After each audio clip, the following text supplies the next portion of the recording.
The story. She was a young woman from Warsaw, Poland. Her name was Maria Skłodowska. Her country was under occupation. Women were not allowed to study at universities.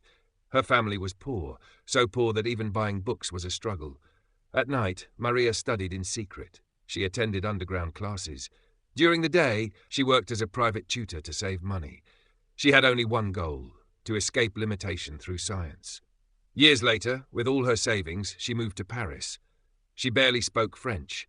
She had no friends, no comfort. She lived in a freezing room, often surviving on nothing but bread and tea. Sometimes, from hunger and exhaustion, she fainted, yet at the Sorbonne, among hundreds of students, she became one of the best.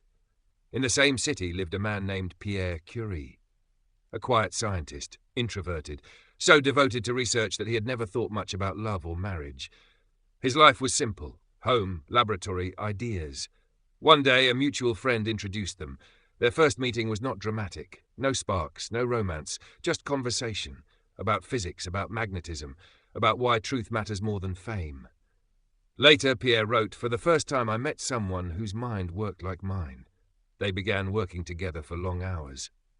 In an old laboratory, with almost no funding, no proper equipment, Maria, who later changed her name to Marie, worked with incredible determination. Pierre, calm and precise, became her intellectual partner and support.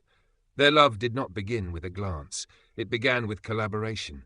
Pierre proposed to her, not with an expensive ring, but with a simple question: "Would you like to be my partner in life and in science?" Marie said yes. They married. Their honeymoon was a scientific trip, by bicycle.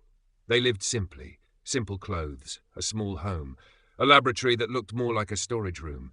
There, under harsh conditions, they made a historic discovery: 2 new elements, polonium and radium.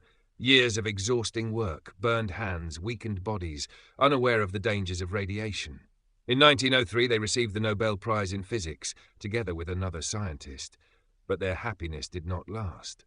On a rainy day, Pierre was hit by a carriage while crossing the street and died instantly.